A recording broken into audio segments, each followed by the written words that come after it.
Students, so here I am again with a new session where I will be telling about NDA exam. तो अभी पहला session तो मैंने दिया था कि आप 10वीं के बाद क्या करें, 12वीं के बाद क्या करें। तो मैं फिर से आपको एक बार मुकेश नायक सर के फिजिक्स ज्ञान चैनल पे वेलकम करता हूँ और ये सेशन शायद आपको अच्छी जानकारी देगा, ऐसी आशा करता हूँ। So let us begin. जैसे कि ऊपर आप देख रहे हो ना, all about NDA. Okay. What my aim is to tell you the details of NDA, what exactly NDA is, and what is the educational qualification, what is the age needed or required to appear for this exam. Second thing, the syllabus of this exam. Again, the paper pattern, and more importantly, how can you prepare और how should you prepare for this exam NDA। Okay, तो चलो शुरू करें।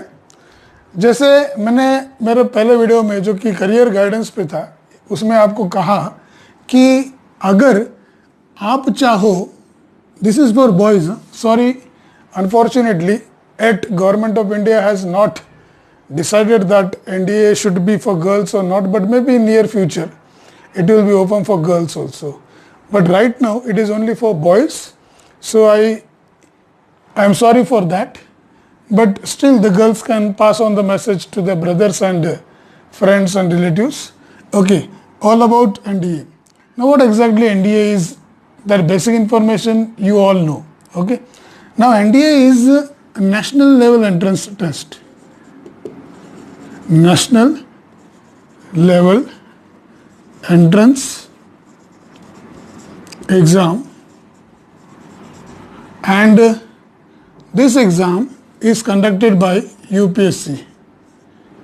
Okay, UPSC conducts this national level entrance exam twice in a year, जिसका notification जो है, तो जैसे दो एग्ज़ाम होती है साल में, ठीक है, NDA फर्स्ट और NDA सेकंड। तो फर्स्ट होती है मंथ ऑफ अप्रैल में और सेकंड होती है सितंबर में, ठीक है। इसका नोटिफिकेशन आपको मिल जाएगा दिसंबर में और इसका नोटिफिकेशन आपको मिल जाएगा जून में, ठीक है। लगभग सभी न्यूज़पेपर में ये नोटिफिकेशन पब्लिश होता है। उनकी जो ऑफिशियल वेबसाइट है, जैसे upsconline.nic.in, इस वेबसाइट पर भी आपको इस नोटिफिकेशन के बारे में, इस एग्ज़ाम के बारे में पूरी तरह जानकारी मिल जाएगी। तो साल में 2 बार आप ये एग्ज़ाम दे सकते हो। इम्पोर्टेंट एक बात बोल रहा हूँ कि this exam is not allowed for the students while they are in class 11th, ठीक है, क्लास 11th। क्लास 11th में अगर आप है तो आप इस एग्ज़ाम को अपीयर नहीं हो सकते, ठीक है, क्योंकि the basic qualification for this is 10+2 और ज़रूरी है कि you are appearing, you are in appearing year. Okay, यानी आप 12th में होने चाहिए। अगर मान लो इस साल आप 12th में हो, इस साल आप 12th में हो इस सेशन में, तो आप ये सितंबर 5th को जो एग्ज़ाम होने वाली है उसका फॉर्म आप भर सकते हो। 25 सितंबर को एग्ज़ाम होगी और 29 जून लास्ट डेट है एप्लीकेशन की, और नाम मात्र फीस है 100 रुपये, 100 रुपीज़ ओनली, और ऑनलाइन आप ये फॉर्म भर सकते हो इस वेबसाइट को विज़िट करके। फॉर्म काफ़ी आसान है, बहुत ज़्यादा डॉक्यूमेंट्स या तो क्रिटिकल नहीं है, it is quite easy form to fill up, so you can appear for this exam on this 5th if you are in class 12th. Okay, so this is NDA second, ठीक है। तो national level entrance exam है जो कि UPSC conduct करता है। और अगर महाराष्ट्र की बात करें तो लगभग हर एक राज्य में 2 या 3 सेंटर्स है। तो महाराष्ट्र की अगर बात करें तो आपको सेंटर का चॉइस है मुंबई, दूसरा है नागपुर और Panaji. Okay, these are the centres for Maharashtra. इसके लिए सीलिंग है, यानी जो पहले भरेगा जितना जल्दी आप भरोगे और आपको चाहिए मुंबई तो आपको मिल सकता है, बट अगर आप लेट करते हो तो मुंबई का सीलिंग होने के कारण सीट्स फुल हो जाएंगे, तो आपको नागपुर या तो पणजी लेना पड़ेगा। ठीक है, तो जो भी चाहता है कि मुझे मुंबई सेंटर ले, तो मुझे एक रिक्वेस्ट है कि आप इसको जल्द से जल्द भरें, या तो फिर नागपुर को आपको मिलना ही मिलना है या तो पणजी भी मिलना है। These are the 3 centres all over Maharashtra. ठीक है, और इसके बारे में एक बोल दूं कि SC ST और डिफेंस जिनके पापा एक्स सर्विसमैन है, आर्मी में है या तो फिर इंडियन डिफेंस में है, they too don't have this 100 rupees. Okay, they don't need fees to pay. Is this clear? Is this clear? तो NDA is what? Full form of NDA you all know, National Defense Academy, जो कि पुणे के पास में खड़गवासला में है।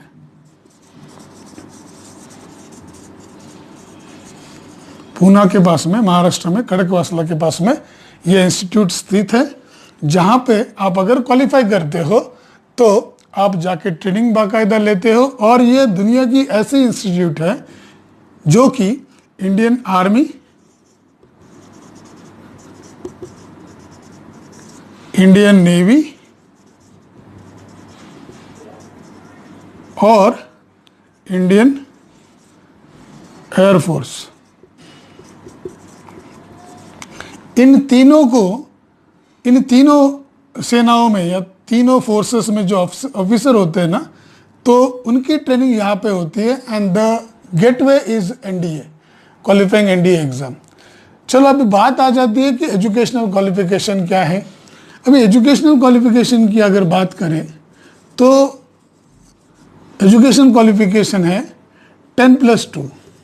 ठीक है, दूसरा प्रश्न ये आता है कि भाई 10+2 है तो क्या आर्ट साइंस है ना, ये दे सकते हैं, या आर्ट्स साइंस या कॉमर्स, तीनों भी है ना। जो अगर कोई लड़का, अगर आप आर्ट्स कर रहे हो, कॉमर्स कर रहे हो, तो प्रश्न ये है कि आप दे सकते हो कि दे सकते हो। बट अगर आप आर्ट्स या तो कॉमर्स से हो ना, तो आप आर्मी विंग के लिए क्वालिफाई होते हो। ठीक है, आर्मी विंग के लिए। पर जो भी कोई साइंस कर रहा है ना, तो उसको ये तीनों विंग ओपन है, उसके लिए एयरफोर्स भी है, इंडियन एयरफोर्स और इंडियन नेवी भी। ठीक है, क्योंकि ये दोनों के लिए इंडियन एयरफोर्स और इंडियन नेवी के लिए ये ज़रूरी है मैथ और फिजिक्स। और हमें पता है कि जो साइंस कर रहा है ना, तो वही ये 2 सब्जेक्ट रखता है ना, बाकी आर्ट्स जो कर रहा है तो वो ये 2 सब्जेक्ट नहीं रख पाता। समझ में आ रहा है? आर्मी विंग के लिए आप क्वालिफाई होते हो अगर आप आर्ट्स और कॉमर्स बैकग्राउंड से है। साइंस बैकग्राउंड से अगर आप हैं तो you qualify for air force also, Indian navy also and Indian army, because the pre requisite for this is Indian air force and Indian navy, it is math and physics. You should have this 2 subjects eight 10+2 level. Is that clear? उम्र की अगर बात है, so your age should be between 16.5 to 19.5 or let us say 19.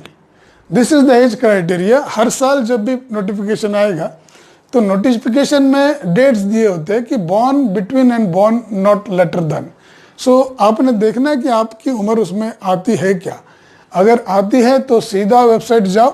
ज़रूरी बात मैंने बोल दी कि 11th में तो अप्लाई ना करें, क्योंकि उन्होंने क्लियरली उसमें मेंशन किया कि 11th में अगर हो तो अप्लाई ना करें। सो ये वायलेशन ऑफ रूल हो जाएगा। पढ़ाई करो, 12वीं तक रुको और 12वीं में दे दो। हो सकता है कि इस स्पैन में 12वीं होने के बाद भी आप इस एग्ज़ाम को दे सकते हो। Is that clear? ओके, तो इतनी बात पता चल गई कि भाई NDA जो है ये नेशनल लेवल एंट्रेंस एग्ज़ाम है, सिर्फ अनमैरिड मेल्स के लिए है। किसके लिए? सिर्फ बॉयज़ के लिए, गर्ल्स इसमें अप्लाई नहीं कर सकती।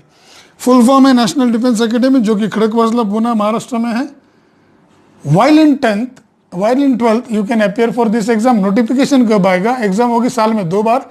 एक बार होगी पहली एग्जाम जो होगी अप्रैल में, दूसरी होगी सितंबर में, और जिसका अप्रैल का नोटिफिकेशन जो एडवर्टाइजमेंट हम उसको बोलेंगे वो आएगा दिसंबर में, सितंबर का आएगा जून में। हाल ही में फिलहाल अब वेबसाइट ओपन है जहाँ पे आप ऑनलाइन फॉर्म भर सकते हो। शर्त है you should be in class 12th। 29 जून is the last date. Website का नाम मैंने यहाँ पे दिया है, आप जाके इसमें फॉर्म भर सकते हो। और नॉमिनल फीस है 100 रुपीज़। SC ST और एक्स सर्विसमैन के जो भी वार्ड्स है उनको फीस नहीं लगेगी। Is that clear? Is this fine? Okay, more thing I told you, this is the age group where you need to be in. Okay, so as long as you complete your 19 you can give this exam. And ये भी मैंने बात बोल दी कि भाई 10+2 हर एक बच्चा NDA का फॉर्म भर सकता है, आर्ट्स साइंस कॉमर्स। पर अगर आपका आर्ट्स और कॉमर्स है तो आप आर्मी विंग ही क्वालिफाई करते हो। अगर आप चाहते हो कि इंडियन एयरफोर्स, इंडियन नेवी, तो आपको ज़रूरी है मैथ्स और फिजिक्स। तो इसका मतलब क्या है कि जो साइंस बैकग्राउंड वाले हैं वो तीनों दे सकते हैं, और जो प्रेफर कर सकते हैं, और जो आर्मी बैकग्राउंड वाले हैं वो फॉर्म भरते समय भी army wing, okay, Indian army. Is that clear? इतना अगर क्लियर है तो मैं आगे चलूँ। सेंटर्स के बारे में तो आपको बोल दिया, मुंबई होगा, नागपुर होगा, पणजी होगा। अगर कोई चाहता है कि मुंबई मिले तो जल्द से जल्द फॉर्म भर, क्योंकि सीलिंग है, जितने लिमिटेड सीट्स है उतना फुल होने के बाद मुंबई सेंटर क्लोज हो जाएगा। फिर आपको ऑप्ट करना पड़ेगा या तो नागपुर या तो Panaji, depend where you stay, where you reside.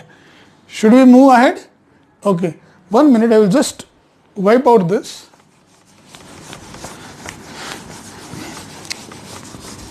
और मैं कहूँगा कि हर बच्चे ने, क्योंकि फिजिकल रिक्वायरमेंट्स बहुत ज़्यादा नहीं है, हाँ, minimum height and all, it is not too much. आप ये मत सोचो कि उसको का मिनिमम हाइट मुझे लगता है कि 157 होनी चाहिए आर्मी के लिए, ओके, एंड मैक्सिमम में भी इफ इट इज़ वो air force and all may be 162 cm is enough.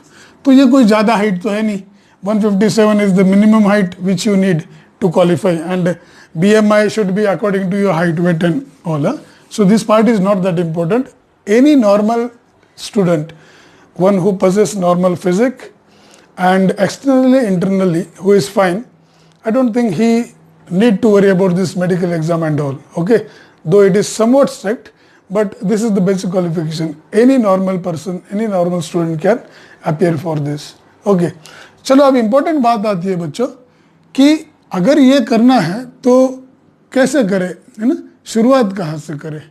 तो मुझे लगता है कि भाई शुरुआत तो आपको करनी चाहिए 7th स्टैंडर्ड में, 7th क्लास में। आप जब होते हैं ना तो 7th क्लास में RIMC की एक एग्ज़ाम है, RIMC की एंट्रेंस एग्ज़ाम होती है थ्रू आउट इंडिया में। तो मैं कहना चाहूँगा कि जो भी एस्पायरेंट्स है, आगे जाके जो चाहते हैं कि मैं इंडियन डिफेंस में करियर करूँ, मैं NDA के लिए प्रिपेयर करूँ, तो वो बच्चे 7th क्लास में ये एग्ज़ाम ज़रूर दे। साथ में अगर 6th स्टैंडर्ड में वो इंडियन मिलिट्री स्कूल्स जो है ऑल ओवर इंडिया, सैनिक स्कूल्स, उनकी अगर एंट्रेंस दे और वहाँ पे जाके पढ़े तो ये और आसान होगा। तो ये एग्ज़ाम सही मायने में यहाँ से आप शुरुआत कर सकते हो। लेकिन हम अगर जो सक्सेसफुल कैडेट्स देखते हैं ना तो बहुत सारे 10+2 वाले, तो मैक्सिमम जो रेशियो है 10+2, और जिन्होंने साइंस लिया है ना वो ज़्यादातर बच्चे ये क्वालिफाई करते हैं। कौन से बच्चे क्वालिफाई करेंगे? ज़्यादातर जिन्होंने साइंस लिया है। साइंस में क्या लिया है? जिन्होंने लिया है PCM और जिन्होंने लिया है PCMB। बी ज़रूरी नहीं है, फिर भी जनरल साइंस है ना, बायोलॉजी पार्ट है थोड़ा। तो PCM वाले ज़्यादातर ये एग्ज़ाम क्वालिफाई करते हैं। जैसे हम अगर स्टैटिस्टिक देखें तो जो बच्चे साइंस कर रहे हैं ना उनके लिए काफ़ी अच्छा अपॉर्चुनिटी है, और वो ये क्रैक भी करने के चांसेस ज़्यादा है। ये क्यों ज़्यादा है? सिलेबस हम देखेंगे तो पता चल जाएगा। तो 10वीं के बाद में अगर आप साइंस लेते हो, PCM रखते हो, तो आप नेचुरली NDA के लिए प्रिपेयर कर रहे हो, ठीक है। क्योंकि पेपर पैटर्न कैसा है देखो बेटे, पेपर 1 और पेपर 2, ये 2 पेपर है, ठीक है। दोनों रिटर्न है, हाँ? दोनों रिटर्न एग्जाम है और MCQ बेस्ड है, MCQ बेस्ड है। OMR शीट है ना, पेपर 1 पेपर 2। इसका जो टाइम है 2.3 आवर्स है ना, 2.5 घंटा। इसका भी 2.5, एक ही दिन में एग्जाम होगी। अभी जैसे आने वाली एग्जाम 5 सितंबर को, तो एक ही दिन में होगी। इसका टाइम जो है वो रहेगा 10 बजे से लेके 10 बजे से लेके 12:30 बजे तक, ठीक है, और बीच में ब्रेक होगा, और ये जो होगा ये होगा 14 आवर्स, यानी 2 बजे से लेके ये होगा 4:30 बजे तक, 16:30 आवर्स, ठीक, एक ही दिन में। ये रिटर्न एग्जाम है। अब बात है कि ये एग्जाम कौन सी होगी। ये पेपर 1 है मैथमेटिक्स, पेपर 1 है मैथमेटिक्स, ठीक है। मैथमेटिक्स पेपर 1 है जो कि रहेगा 300 मार्क्स को, मार्क्स है 300, टोटल क्वेश्चन है 120, टोटल क्वेश्चंस 120। टाइम तो मैंने बोल ही दिया 2.5 घंटा है ना। टोटल क्वेश्चंस 120 और नेगेटिव मार्किंग रहेगी बच्चों 0.83। ये नेगेटिव मार्किंग, अगर कोई गलत होता है तो मार्क कटेगा। और जैसे आप अगर लिखते हो सही, so you get 2.5 marks for the correct 120, 300 marks 120 questions, ठीक है। और रही बात पेपर 2 की, तो इसमें पार्ट 1 और पार्ट 2 है। पार्ट 1 आपका इंग्लिश है। सो जिस भी बच्चे ने इंग्लिश मीडियम से पढ़ाई की है, ये तो सेमी इंग्लिश से की है, तो अगर वो इंग्लिश पढ़ता है, बात करता है, न्यूज़पेपर पढ़ता है, तो I don't think he need a separate coaching for it. Okay, competitive है, थोड़ा सा प्रैक्टिस करना पड़ेगा। So English paper it is, and English paper you have 200 marks. Okay, part A, part B, ये पार्ट बी है, part B लिखेंगे हम, ये पार्ट ए, ठीक है। इंग्लिश 200 मार्क्स, टोटल क्वेश्चन जो है 50। एक क्वेश्चन को यानी कितने मार्क हो गए, 4 मार्क हो गए। और इसमें नेगेटिव मार्किंग है 1.33, negative marking. Okay, negative marking, यानी मैथ्स को एक क्वेश्चन आप सही लिखते हो, करेक्ट लिखते हो तो 2.5 मार्क मिलेगा, गलत करते हो तो 0.83 कट हो जाएगा। इंग्लिश में आप अगर एक क्वेश्चन सही लिखते हो तो 4 मार्क मिलेंगे, गलत लिखते हो तो 1.33 कट हो जाएगा।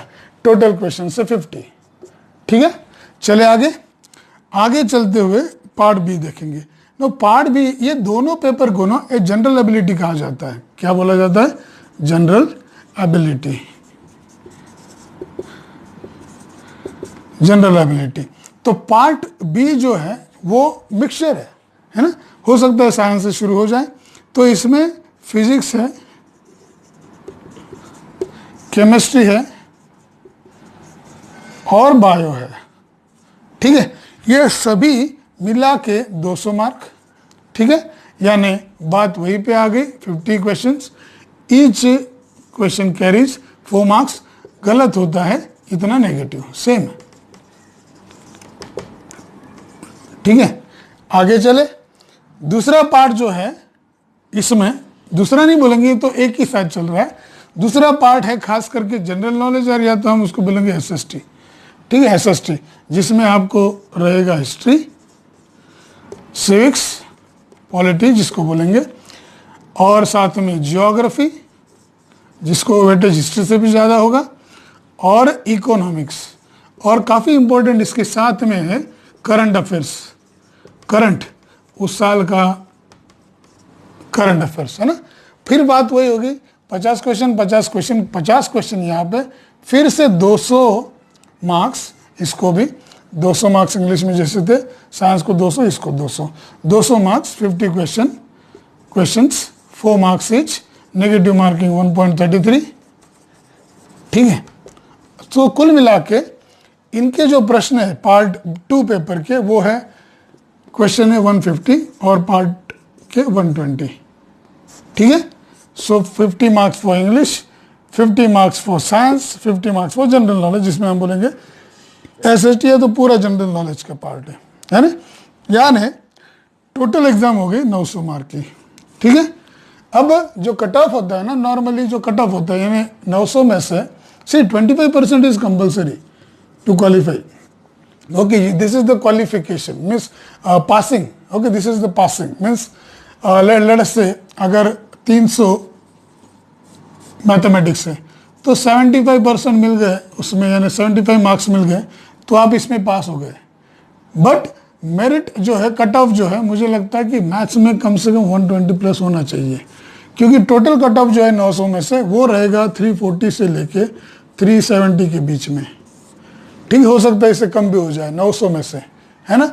तो जाहिर सी बात है, सीधा सीधा फंडा है, मैथ्स में मिला लो 120, ठीक है, इंग्लिश में मिला लो 200 में से ज़्यादा से ज़्यादा, ये तो सबसे स्कोरिंग सब्जेक्ट है इंग्लिश, इसमें मिला लो 130, रह गए हमारा 400, ये 300 में से 120 मिले, ये 200 में से 130 मिले, और यहाँ पे रह गया साइंस, जो ठीक ठाक स्कोरिंग सब्जेक्ट है, जहाँ पे हम एटलीस्ट 80 मार्क्स कवर कर सकते हो। और एसएसटी थोड़ा टफ है, वास्ट काफ़ी है, 200 मार्क का है, पर काफ़ी वास्ट है, वास्टनेस की वजह से टफनेस है, करंट अफेयर्स भी है, तो इसमें मिला लो आप लेटर से 70, ठीक है। सो 120 plus 130, 200 and 250, 250 plus this 80, 250 plus 80, 330 and 70 लगभग। तो अब जब कॉन्सेंट्रेट करें, बेसिकली मैथ्स पे ज़्यादा करें, ज़्यादा से ज़्यादा टाइम दे, और सेकंड प्रेफरेंस आप इंग्लिश को दे, इतना दोनों का भी ठीक ठाक कर लिया आपने, तो आप इस एग्ज़ाम को 101% क्रैक कर दोगे, रिटर्न क्रैक कर दोगे।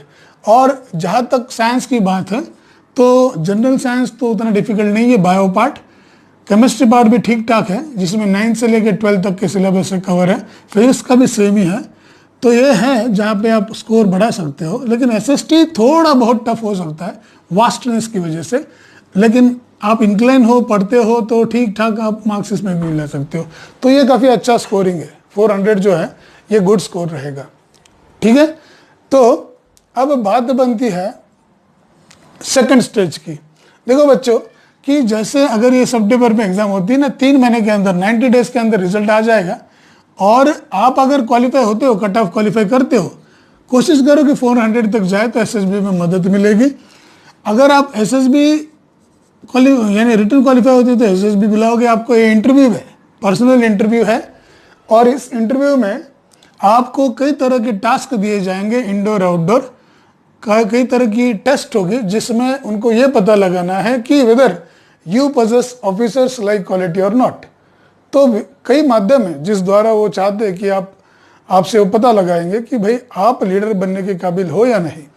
तो ये जो एग्ज़ाम है वो भी होगी 900 मार्क की, तो फाइनल जो मेरिट बनेगी वो बनेगी 1800 में से, ठीक है, क्योंकि ये एसएसबी होने के बाद आपको जाना होगा मेडिकल थ्रू, है ना, कुछ फिजिकल नॉर्म्स प्लस मेडिकल, और finally final list is prepared, but वो होगी 1800 में से 900 रिटर्न के, 900 एसएसबी के, ठीक है।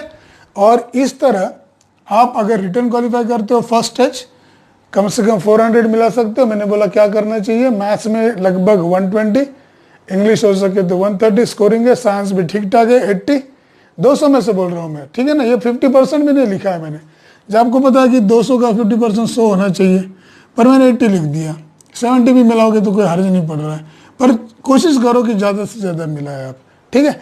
तो मैंने क्या बोला है कि भाई एक्सपेक्टेड, जैसे अभी मैथ्स है 120 क्वेश्चन है, तो 120 में क्या करो, बहुत ज़्यादा नहीं, हमको 70 सॉल्व करने सिर्फ, ठीक है, क्योंकि अगर टाइम लिमिट देखें तो काफ़ी कम है, जैसे टाइम का मैंने लिखा 2.5 आवर है, क्वेश्चन है 120, तो 1 मिनट कुछ सेकेंड्स आपको इसको मिल रहे हैं, ठीक है, मैथ्स के एक क्वेश्चन को, तो आप जाहिर सी बात है पूरे क्वेश्चंस नहीं सॉल्व कर पाओगे। 70 करो, 70 में 60 का परफेक्शन होना चाहिए, कम से कम 60 परफेक्ट होने चाहिए, 10 नेगेटिव में चले गए चलो मान लिया, पर फिर भी स्कोर बन जाएगा। रही बात इंग्लिश की, 250 क्वेश्चन से 120 में से 70 क्वेश्चन करो, इसमें से मैक्सिमम 30 प्लस कर दो, कितना करो 30 प्लस, हो सके तो 35 भी कर सकते हो, है ना, स्कोर बन जाएगा। साइंस में भी वही करो, मैंने 40-80 लिखा है, तो बहुत हो गया, मान लो 50 क्वेश्चन है, तो 50 में आप 20 to 25 कर सकते हो, 50% छोड़ देना है आपको।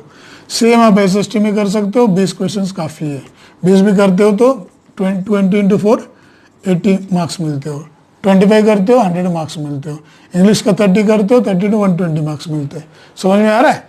तो वैसे पैनिक होने की ज़रूरत नहीं है, काफ़ी आसान सी टेस्ट है, लेकिन आसान सी इसका मतलब यह है कि जो पढ़ाई करेंगे, जो सही मायने में स्मार्ट स्टडी करेंगे, उनके लिए आसान है ना, और जिनका बेस अच्छा है, बेस अच्छा होना काफ़ी ज़रूरी है।